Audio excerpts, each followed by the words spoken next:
నాకు అత్యంత సన్నిహితుడు, నేను నమ్ముకున్నవాడు, నా అన్నము తినువాడు కూడా నాకు విరోధముగా తన మడిమెను ఎత్తియున్నాడు.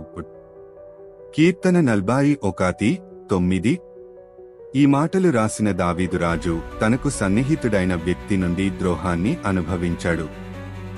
దావీదు మాటలు మీ బాధను దేవుడు అర్థం చేసుకుంటాడని చూపిస్తాయి. కొన్నిసార్లు మనం ఎక్కువగా ప్రేమించే వ్యక్తులే మనల్ని అత్యంత లోతుగా గాయపరుస్తారు.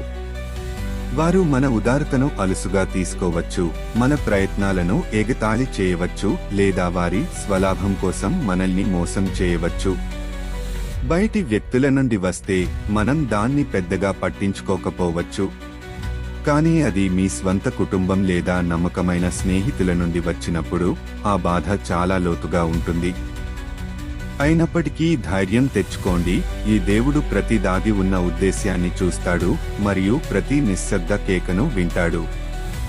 తన సోదరులచే ద్రోహం చేయబడి బానిసత్వంలో అమ్మబడిన యోసేపుతో దేవుడు ఉన్నట్లే దేవుడు మీతో ఉన్నాడు. యోసేపు తన సోదరులతో ఇలా అన్నాడు, మీరు నాకు హాని తలపెట్టారు, కానీ దేవుడు దానిని మంచికి ఉపయోగించాడు. ఆదికాండము 50:20. మీరు అనుభవించిన ద్రోహం, నష్టం, కన్నీళ్లను దేవుడు ఆశీర్వాదంగా, పాఠంగా, సాక్ష్యంగా మార్చగలడు.